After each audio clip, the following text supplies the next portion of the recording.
Assalamualaikum warahmatullahi wabarakatuh.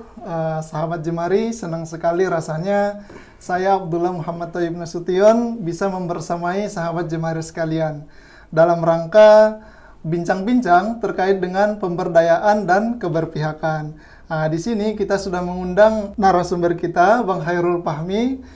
Beliau ini merupakan akademisi sekaligus aktivis Jemari Sakato yang sudah malang melintang ya dalam melakukan pemberdayaan. Gimana kabarnya Bang Hairul? Sehat Bang? Alhamdulillah Thayyib. Sehat Thayyib gimana? Alhamdulillah sehat juga Bang Hairul. Ya. Sekarang apa saja aktivitas atau kesibukan Bang Hairul lah di luar gitu Bang?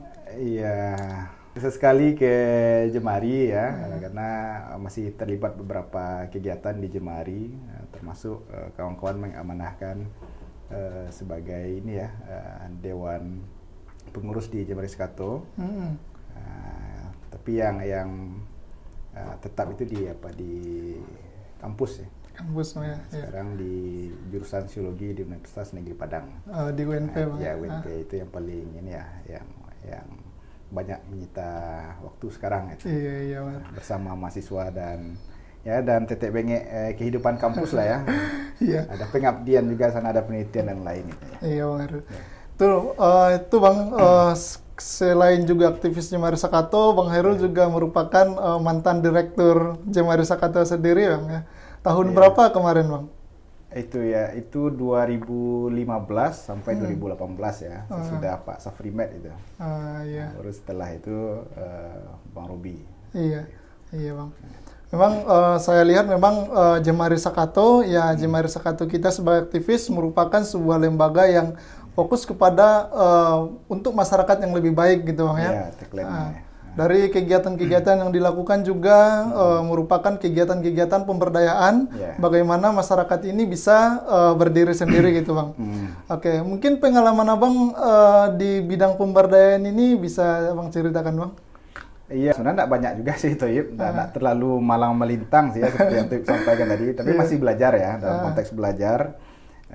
Sebenarnya masih singkat nih,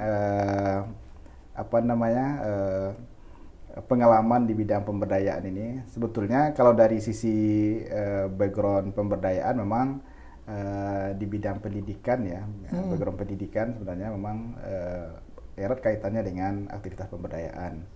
Karena waktu itu di S1 di UNAN dulu adalah bidang sosiologi. Jadi sudah terlibat tuh dengan aktivitas pemberdayaan, konsep-konsep pemberdayaan di perkuliahan ya.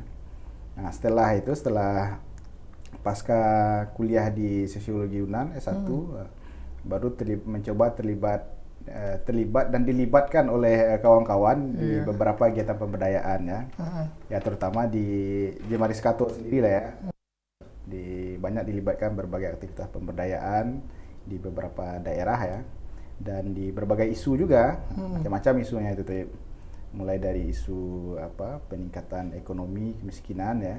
Kemudian isu kesehatan, isu kebencanaan, dan ya macam-macam lah ya. Jadi isu pemberdayaan itu luas ya. Iya, kompleks Bang ya. Kompleks ya. Iya betul Bang. Memang kalau kita lihat mulai dari tadi isu pendidikan, terus lingkungan juga udah pernah dilalui lah pemberdayaan gitu Bang ya. Bagi Bang Hairul sendiri, apa hal yang menarik ya sebagai seorang akademisi sekaligus praktisi ya dalam melakukan pemberdayaan di masyarakat gitu? Iya, yang paling menarik itu apa ya? Yang penting kita bisa pergi-pergi lah tuh. Bisa pergi round-round lah ya, pergi keliling-keliling ya, ketemu dengan banyak orang, ketemu dengan orang-orang baru, ketemu dengan tempat-tempat yang baru. Itu menjadi sesuatu lah ya. Sehingga rasa ingin tahu yang banyak terhadap komunitas-komunitas baru, kemudian wilayah-wilayah yang baru. Nah, itu dari awal itu menjadi ketertarikan, sehingga ketika diajak oleh kawan-kawan waktu itu, terutama Pak Buya ya, Pak Nurman yang mengajak waktu itu ke Jemari, sehingga tantangan itu kita ambil saja untuk dinikmati gitu. Dan kita terlibat di banyak kegiatan di Jemari waktu itu ya. Berbagai daerah yang didampingi oleh Jemari kita kita keroyok bersama-sama, kita dampingi bersama-sama, sehingga banyak pengalaman juga yang kita dapatkan di dalam proses yang kita lakukan di dalam pemberdayaan tersebut. Jadi menariknya di situ tuh kita ketemu dengan banyak orang, ketemu dengan orang yang baru, ketemu dengan wilayah yang baru. Nah, tentu pengalamannya berbeda-beda ya. Nah, itu gitu. Iya bang. Memang mungkin sebelumnya juga udah ada dalam diri kita bang ya. Bagaimana kita kesenangan dalam bersosialisasi itu gitu bang kan. Karena kalau kita lihat mungkin nggak semua orang bisa membaurkan dirinya gitu bang kan dalam masyarakat. Sementara dalam pemberdayaan tentu kita harus memiliki jiwa itu gitu bang ya. Iya betul. Jiwa bagaimana kita bisa menyatu dengan mereka gitu ya kayak gitu bang ya. Jadi memang pertama itu minat ya. Jadi minat untuk aktivitas pemberdayaan ini penting nih. Jadi kita sebagai orang luar ini mindset kita melihat orang-orang yang perlu kita berdayakan, orang-orang yang belum diberdayakan. Ini menjadi kunci kita bagaimana kita mampu bisa terlibat dalam aktivitas pemberdayaan gitu ya. Nah, sehingga kalau tidak ada minat ke kegiatan-kegiatan seperti itu atau minatnya ke dunia sosial atau dunia aktivitas kemanusiaan seperti ini, jadi memang tidak mudah juga untuk orang bisa bertahan di dalam kegiatan-kegiatan pemberdayaan ini. Karena memang betul tantangannya juga cukup banyak ya Tip. Kemudian proses yang dilakukan juga panjang dan hasilnya pun juga belum tentu kita dapat lihat dalam waktu dekat gitu. Jadi memang butuh proses yang cukup panjang, butuh kesabaran, butuh ketelitian juga di sana sehingga memang tidak semua orang yang bisa mampu bertahan di dalam aktivitas pemberdayaan masyarakat ini. Iya. Memang kita tidak bisa langsung melihat bahwa apa yang kita lakukan saat ini gitu ya, karena memang yang kita bangun itu adalah sumber daya manusianya gitu betul ya. Sumber daya manusianya dan sama-sama kita ketahui bahwa memang masyarakat itu adalah masyarakat yang unik gitu masyarakat yang unik perlu pendekatan-pendekatan yang beragam lah. Artinya tidak sama mungkin bisa Bang memberikan berbagi terkait dengan pendekatan seperti apa yang dilakukan dalam pemberdayaan itu gitu. Iya, itu betul sekali itu Toyib. Jadi memang agak berbeda ya pendekatannya. Kalau orang teknik mungkin melakukan sebuah kegiatan atau sebuah proyek misalnya, mereka bisa melihat hasilnya langsung ya. Atau orang teknik sipil misalnya. Jadi kayak mereka membuat sebuah proyek atau sebuah kegiatan, nampak hasilnya ada sebuah bangunan, ada sebuah gedung atau jalan dan lain sebagainya. Betul. Nah, tapi kalau dalam proses pemberdayaan, ini agak abstrak ini. Apa sih hasilnya itu? Tapi yang penting bagi kita ada perubahan yang kita rasakan ya. Ada perubahan yang dirasakan di masyarakat itu sendiri atau bagi kita sebagai orang luar yang melakukan proses pemberdayaan. Iya Bang.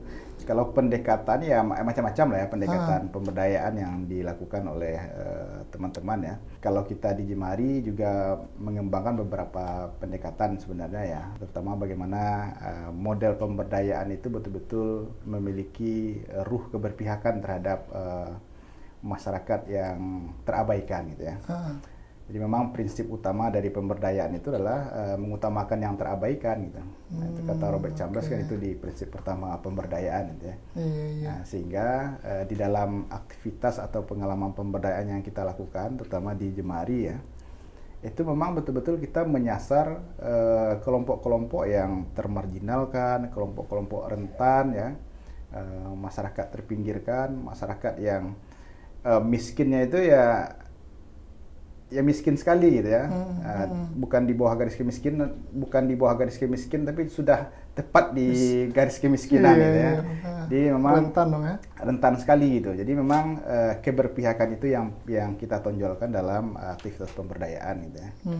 Nah, sehingga kita mencoba masuk ke wilayah yang mungkin agak berbeda intervensinya dengan yang biasa dilakukan oleh pemerintah misalnya ya. Kalau pemerintah nagari atau pemerintah desa misalnya mau melakukan upaya-upaya pendampingan kepada masyarakat, mungkin tidak bisa menjangkau terlalu jauh kepada masyarakat-masyarakat yang termarginalkan atau aksesnya jauh dari pusat nagari misalnya. Nah, kita mencoba dengan kapasitas yang kita miliki dari lembaga misalnya atau dari pendanaan dari luar, kita mencoba mendorong bagaimana perhatian itu kita berikan agak lebih kepada masyarakat yang jauh dari akses layanan masyarakat, jauh dari akses ekonomi lah, akses kesehatan, akses pendidikan dan lain sebagainya. Nah, itu yang kita dorong pertama. Betul sekali Bang, memang itu merupakan kebutuhan dasar kita lah dalam kehidupan sosial gitu Bang ya. Kalau kita berbicara terkait dengan kemiskinan, mungkin Bang Hairul juga tahu bagaimana kemiskinan itu bisa terjadi katanya kan. Itu ada istilahnya lingkaran setan gitu Bang ya. Itu seperti apa itu Bang lingkaran setan itu dalam pemberdayaan mungkin Bang? Ya itu kan salah satu isu ya yang bisa kita kembangkan dalam konteks pemberdayaan ya di banyak isu-isu yang lain, tapi yang paling banyak dilakukan oleh kawan-kawan di bidang pemberdayaan itu adalah peningkatan ekonomi masyarakat ya, terutama menyasar masyarakat miskin. Nah, salah satunya itu adalah memakai teori lingkaran kemiskinan itu gitu. Jadi selama ini kan masyarakat miskin itu dia tidak bisa keluar dari kerentanan, dari konteks kemiskinannya. Nah, mulai dari dia miskin, kemudian lahir lagi anak-anak juga miskin, dan terus keturunan juga miskin gitu ya. Susah sekali untuk keluar dari jerat kemiskinan. Kenapa? Karena mereka istilahnya sudah terperangkap ya dalam lingkaran setan kemiskinan. Nah, tentu kalau dalam konteks pemberdayaan kita melihat nih strategi apa yang bisa kita pakai untuk memutus rantai kemiskinan ini, sehingga circle kemiskinan itu tidak melulu di mereka saja gitu. Tapi mereka sudah bisa melakukan perubahan yang mendasar terhadap terutama ekonominya gitu. Jadi peran-peran kita sebagai outsider nih, orang luar, adalah melihat peluang apa yang bisa kita berikan, dukungan apa yang bisa kita berikan sehingga mereka bisa keluar dari lingkaran setan kemiskinan tersebut gitu ya. Nah, sebenarnya mindset kita ini penting nih diberikan tanamkan terutama kepada kita sebagai pemberdaya masyarakat, bahwa orang miskin itu tidak melulu mereka tidak bisa ya. Nah, tapi mungkin orang miskin itu mungkin karena ada struktur yang membuat mereka miskin ya. Nah, kita sebagai orang luar melihat nih ada potensi lain yang bisa mereka lakukan sebagai komunitas atau entitas di dalam sebuah sistem di masyarakat itu, sehingga kita bisa mendorong hal-hal potensi yang mereka punya gitu. Nah, selama ini masyarakat miskin ya, mereka kan belum bisa melihat potensi yang mereka punya. Padahal di sekitar mereka ada. Ada potensi yang bisa mereka kembangkan sehingga mereka bisa keluar. Tetapi kita dari luar melihat ternyata ada nih potensi yang bisa kita dorong agar mereka bisa keluar. Kemudian kita memiliki jaringan yang bisa kita dekatkan ke mereka agar mereka lebih dekat lagi dengan akses peningkatan ekonomi. Nah, jadi yang penting bagaimana mereka tidak bisa keluarlah dari lingkaran setan kemiskinan itu. Gitu. Jadi beberapa strategi mungkin banyak dilakukan oleh aktor-aktor pemberdayaan ya, tapi kita mungkin coba menyasar kepada orang-orang yang lebih keberpihakannya lebih kepada masyarakat yang paling rentan gitu, atau paling terpinggirkan, termarginalkan gitu. Oke, Bang Hairul, kalau kita lihat Bang ya, kalau dulu mungkin pendekatannya itu basisnya pembangunan gitu Bang, itu di Orde Lama Bang ya. Tapi setelah masuk sekarang, bagaimana mulai dari pembangunan itu bertransformasi menjadi pendekatan pemberdayaan yang dilakukan, kira-kira menurut Bang Hairul bagaimana itu Bang? Artinya mungkin ada perbedaankah dia atau seperti apa gitu Bang? Iya, kalau pendekatan pembangunan di Orde Baru dengan pasca Orde Baru ya, pasca reformasi itu berbeda pendekatannya ya. Nah, terutama ya pasca Orde Baru sebenarnya pendekatan pemberdayaan ini sudah lama juga dilakukan ya. Tapi kalau dalam sistem pembangunan di Orde Baru itu mungkin pendekatannya lebih top down ya. Ya artinya semua kebijakan atau instruksi itu satu komando. Nah, sehingga semua stakeholder sampai ke level paling bawah itu mengikuti semuanya dan itu seragam ya, tanpa mempertimbangkan aspek-aspek yang potensial, kemudian aspek-aspek yang ada di masyarakat yang tidak dimiliki oleh masyarakat. Nah, sehingga pencapaian-pencapaiannya tentu berbeda-beda di masing-masing daerah ya. Nah, tentunya kalau dalam model-model pemberdayaan, strategi yang kita gunakan tentu tidak top down gitu, tapi kita bersama-sama dengan masyarakat, artinya munculnya dari masyarakat itu sendiri gitu, bottom up ya. Di ide-ide, gagasan-gagasan dan perencanaan-perencanaan itu dimulai dari masyarakat gitu. Artinya fasilitator itu memang harus mendatangi masyarakat ya. Mereka hadir bersama-sama masyarakat. Kemudian ya kalau bisa kita hiduplah bersama masyarakat seperti pengalaman kita di di Jemari ya. Kita live in, tinggal bersama masyarakat dalam beberapa waktu ya, setahun atau 2 tahun. Kemudian kita lakukan pendampingan, kita mencoba mengkaji bersama-sama masyarakat. Nah, itu kan namanya metode partisipatif ya. Metode partisipatif. Di ya model-model partisipatif inilah yang coba kita dorong ya. Nah, karena memang kita tidak bisa melakukan ide gagasan dari pemberdayaan ini sesuai dengan apa yang ada di kepala kita gitu. Nah, karena konteksnya tentu akan berbeda dengan wilayah yang kita intervensi ya. Nah, sehingga kita perlu mendiskusikan, duduk bersama FGD dengan masyarakat.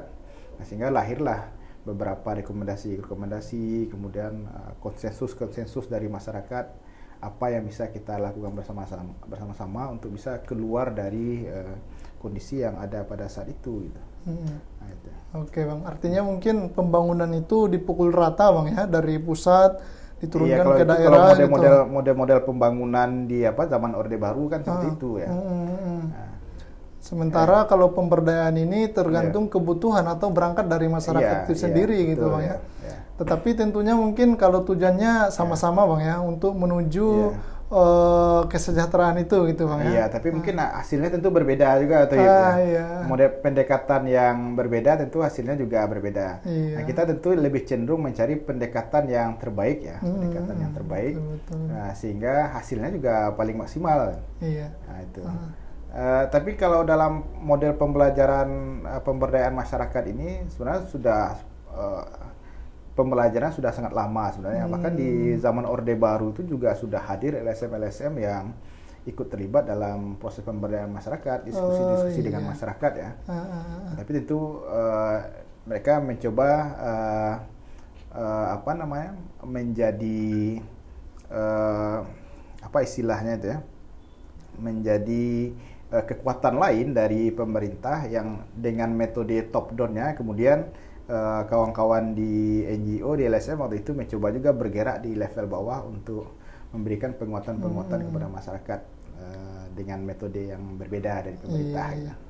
Nah, sekarang dengan metode pendekatan yang ada sekarang ini, dan hari ini kan kita melihat pemerintah sudah cenderung terbuka ya, sehingga pendekatan yang kita lakukan ini juga terjadi juga transformasi pendekatan nih, sekarang kan namanya kolaboratif nih pendekatannya.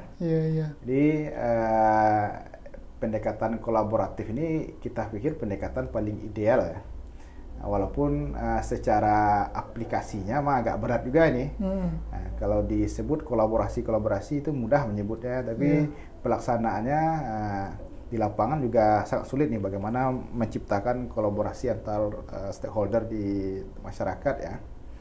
Kalau kita pernah mengenal istilahnya pentahelik ya. Ini bagaimana melibatkan banyak stakeholder itu, ada pemerintah, masyarakatnya, dunia usaha, kemudian akademisi, kemudian pihak swasta juga terlibat di sana untuk memikirkan apa yang bisa kita lakukan untuk merubah apa yang ada di masyarakat hari ini ya, artinya merubah untuk ke arah yang lebih baik ya. Jadi pendekatan kolaboratif hari ini penting ya. Jadi pendekatan kolaboratif yang partisipatif ya. Itu yang coba kita dorong hari ini. Iya, artinya semua pihak berperan gitu Bang ya. Betul ya. Oke Bang, kalau kita lihat Bang ya, Abang sampaikan tadi bahwa memang pemberdayaan ini sudah dari zaman sebelum Orde Baru udah ada gitu, udah digerakkan oleh masyarakat sipil gitu, organisasi masyarakat sipil gitu Bang ya. Sampai sekarang kita lihat, kalau Abang sendiri melihat, apakah memang pemberdayaan ini merupakan pemberdayaan yang tepat untuk dilakukan dalam pembangunan ataupun proses menuju masyarakat yang maju itu, atau mungkin masih ada gap di antara pemberdayaan yang dilakukan di masyarakat gitu, Bang? Iya, strategi pemberdayaan ini kan salah satu metode saja yang bisa kita lakukan untuk menciptakan perubahan di masyarakat ya. Itu banyak dilakukan oleh kawan-kawan di organisasi masyarakat sipil ya. Tapi walaupun demikian, kita harus mengakui juga tidak semua praktek-praktek pemberdayaan yang dilakukan oleh kawan-kawan masyarakat sipil sejak dari dulu ya sampai sekarang itu menghasilkan perubahan yang baik semua ya, tidak juga itu. Tapi banyak juga kegagalan-kegagalan yang dihadapi, tapi itu tetap menjadi proses pembelajaran bagi kawan-kawan NGO atau LSM yang melakukan pendampingan masyarakat ya. Ya artinya banyak sekali pengalaman-pengalaman yang dilakukan oleh NGO atau LSM yang sampai sekarang itu hasilnya bisa dikatakan ada yang baik ya, ada yang baik dan bisa menjadi best practice bagi kawan-kawan yang lain. Tapi banyak juga proses pemberdayaan yang dilakukan oleh kawan-kawan ini menjadi menjadi catatan juga bagi kita, menjadi kritik juga bagi kita kawan-kawan di pemberdayaan. Itu banyak yang ketika kita masuk itu sehingga masyarakat semakin tidak berdaya ya. Jadi kawan-kawan ini menjadi catatan juga bagi kita bersama. Banyak juga kawan-kawan yang melakukan pendampingan masyarakat mengakibatkan masyarakat semakin terkebelakang gitu ya. Mindsetnya semakin berubah ke arah yang lebih mementingkan uang daripada inisiatif-inisiatif itu ya. Di beberapa pengalaman kita itu, karena memang proses pemberdayaan yang terutama yang didanai oleh funding-funding dari luar misalnya ya, itu kan biasanya ketika mengumpulkan masyarakat itu kan diberikan semacam transport gitu, uang kehadiran macam-macam ya. Nah, di beberapa daerah itu sehingga menjadi kebiasaan ya, menjadi kebiasaan.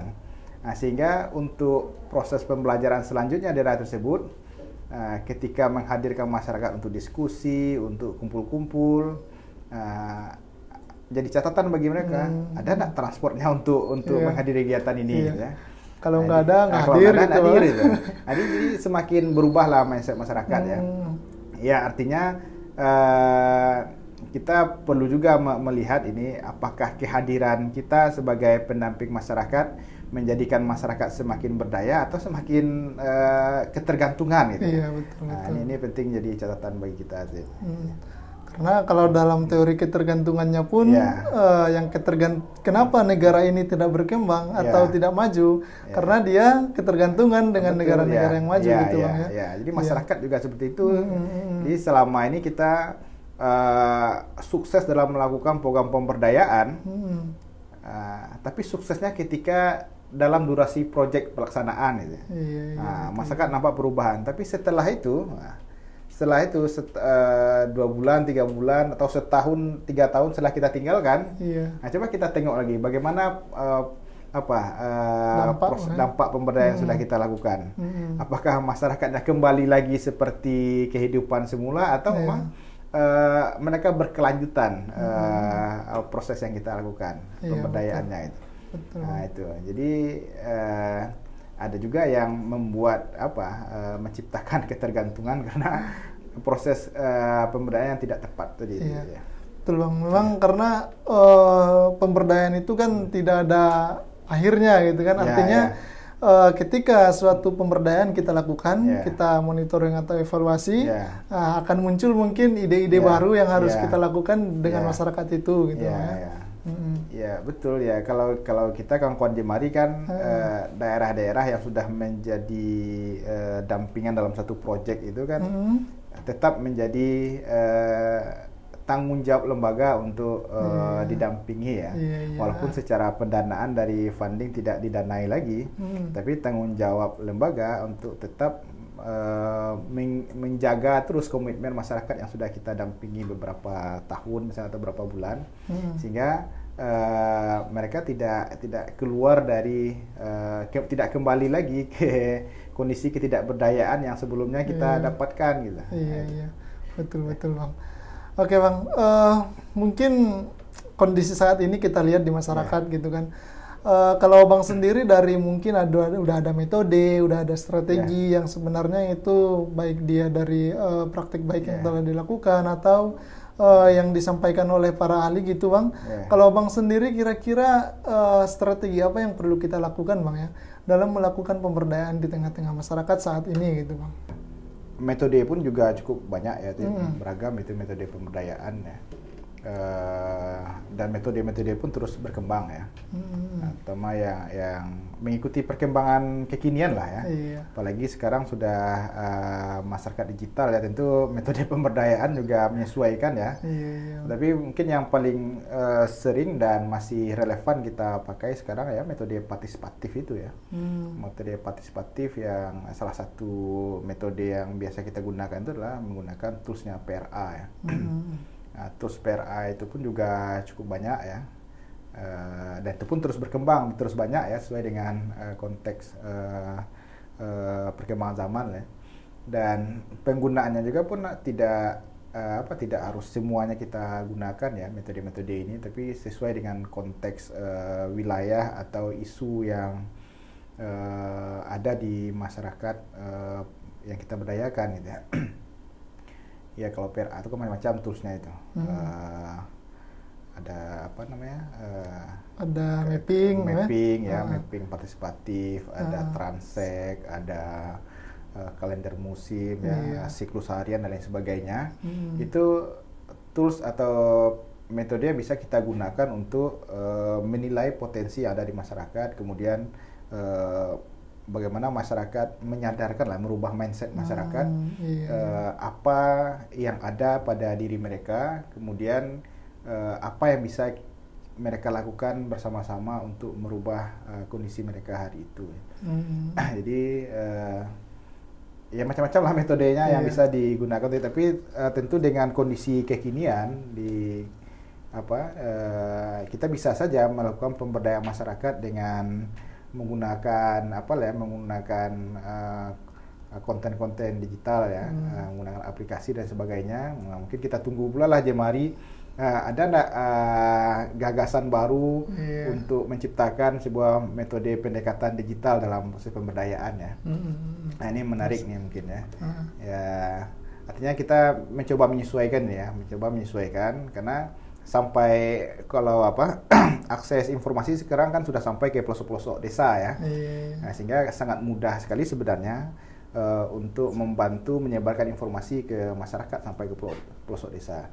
Tapi bagaimana kita mencoba mengorganisir masyarakat dengan metode digital ini perlu juga kita pikirkan bersama ini. Nah, sehingga kita terbantu dengan teknologi gitu ya. Tapi yang terpenting mungkin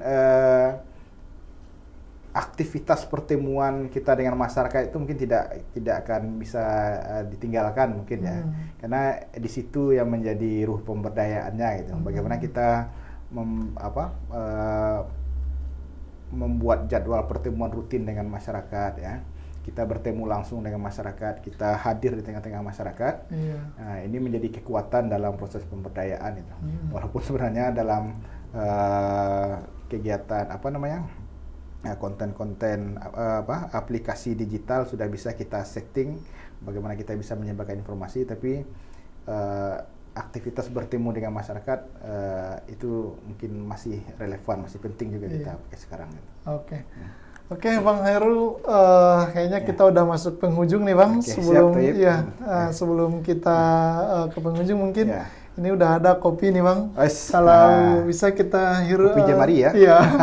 Kalau nggak ngopi ke Jemari, belum ke Jemari katanya gitu. Ngopi kita dulu Bang. Jilbab floral dari Mano Shop selalu berhasil bikin mood aku naik karena bahannya yang premium dan lembut banget. Jadi lebih pede kemana aja sama jilbab ini.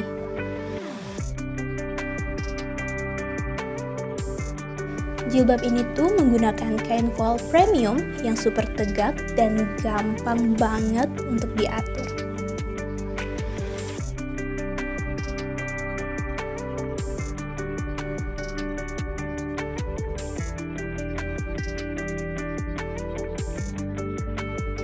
So, what are you waiting for? Grab your own scarf at manishop_id.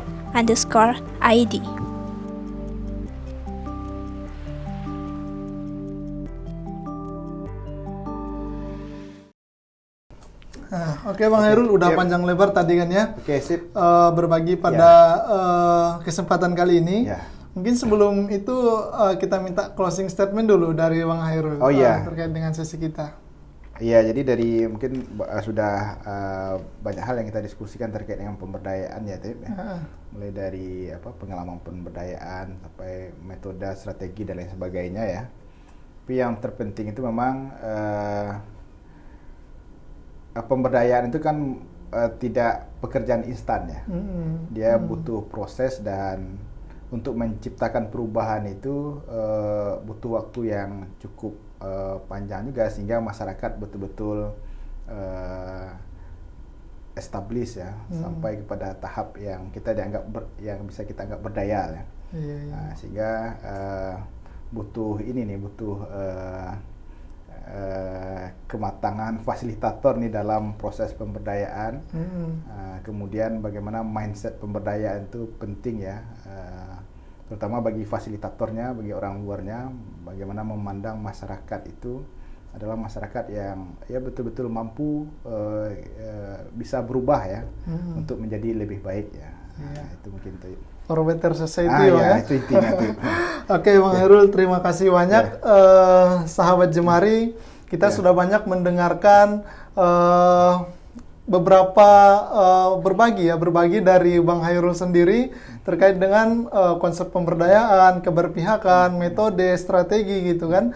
Artinya memang pada kesimpulannya proses pemberdayaan itu bukanlah hal yang 1 hari, 2 hari gitu, tapi merupakan proses yang panjang, dan tentunya konsistensi, terus kapasitas kita sebagai fasilitator yang memiliki pemahaman partisipatif itu diperlukan dalam melakukan pemberdayaan itu sendiri.